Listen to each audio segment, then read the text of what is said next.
into chapter 13 again.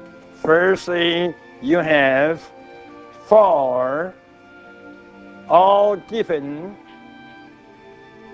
in the boat, in the open air. The first 4 parables, the parable of the sower, the parable of the tares, the parable of the mustard, and the parable of leaven.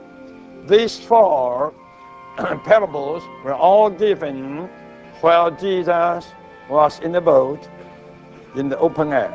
Only so, but also you can see in the first 4 parables, every parable is related to something for eating, right? Something for eating. Wheat is for eating. The tares are just opposite. Then mustard is for eating, and then the leaven put into the meal. Of course, meal is for eating. Even the leaven is trying to help the eating.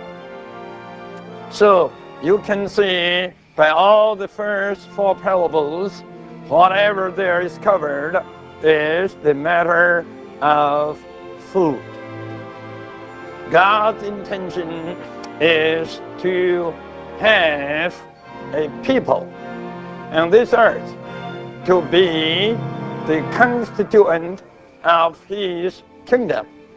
And these people must be something like food, which is good to satisfy both God and man. God needs the food, and man also needs the food.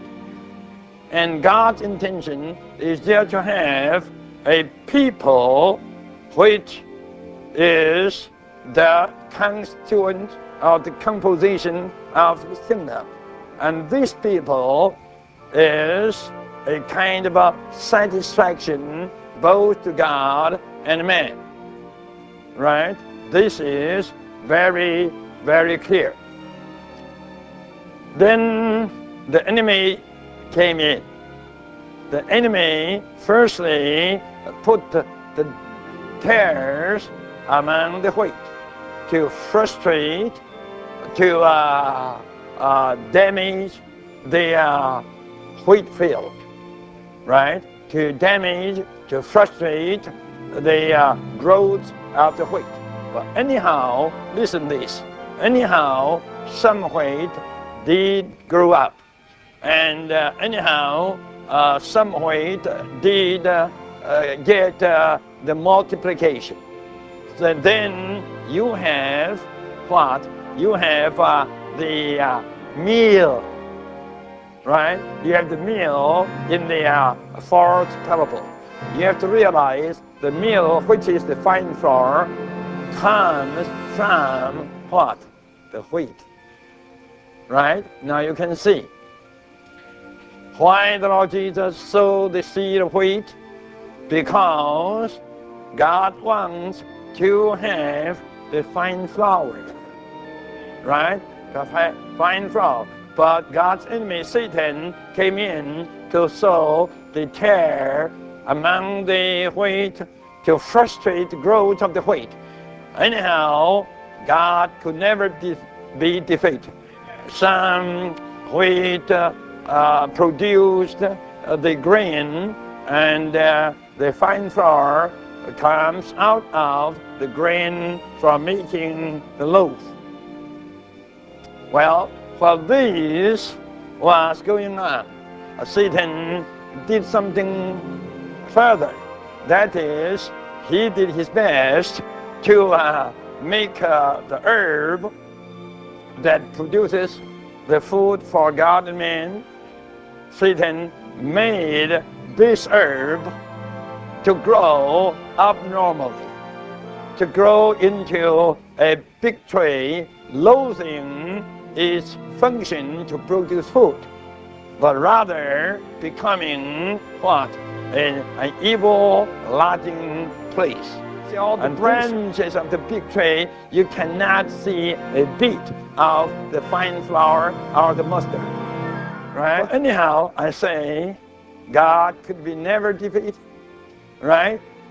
The wheat grows, and the fruits have been produced, and the fine flour has come out, and the loaf is being made. But up to this point, Satan takes his third step to put in the leaven. You see Satan's subtlety? Firstly, he puts in the tare to frustrate the growth of the wheat. And secondly, he made the little herb to grow abnormally to lose its function. Then, anyhow, the wheat produces the grain, and the grain has been made into fine flour, which is very good for making the loaf to satisfy God and man. Satan comes in to do the third thing, that is to put in the leaven. You see, this is the picture that is given by the first parables, right? And all these are related to the footstaff, and all these are related to the farm. You know, in 1 Corinthians chapter 3, it says, you are God's farm, and you are God's building. Don't forget this. You are God's farm, and you are God's building.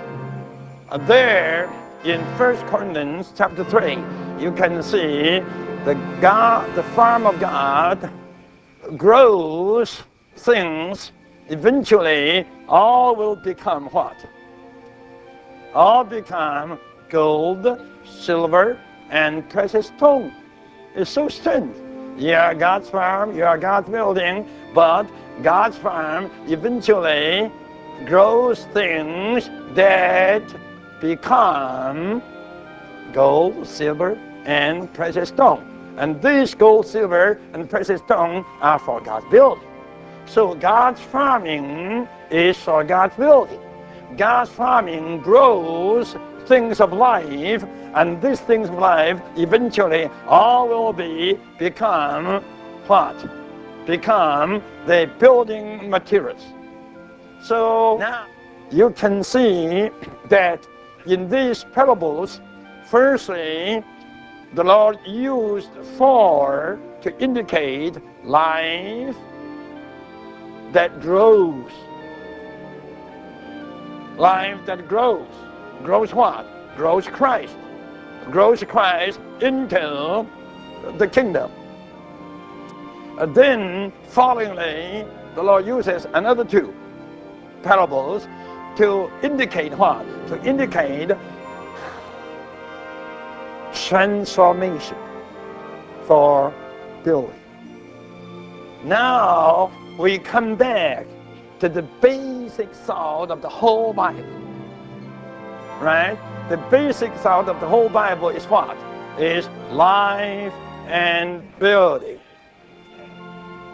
Now, in these 7 parables, what is basically revealed here is again life and building.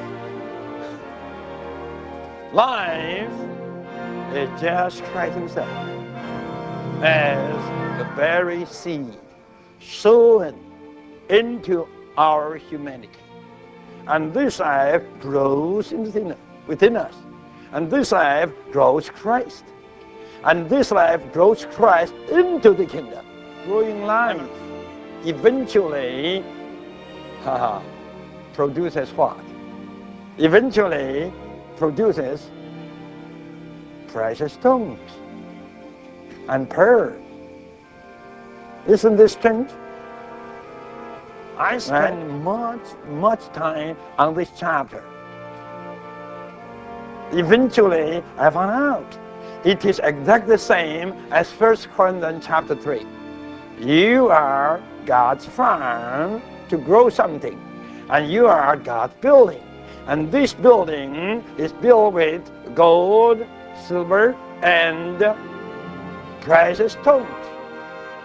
Now, in Matthew, you also have God's farm, you also have God's building, right?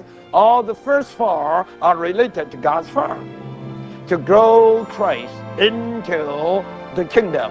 Then in the following two parables, the parable of the treasure and the parable of the pearl, you have these two indicating transformation to produce the precious materials for God's building. I do hope that we all will be deeply impressed with this one point.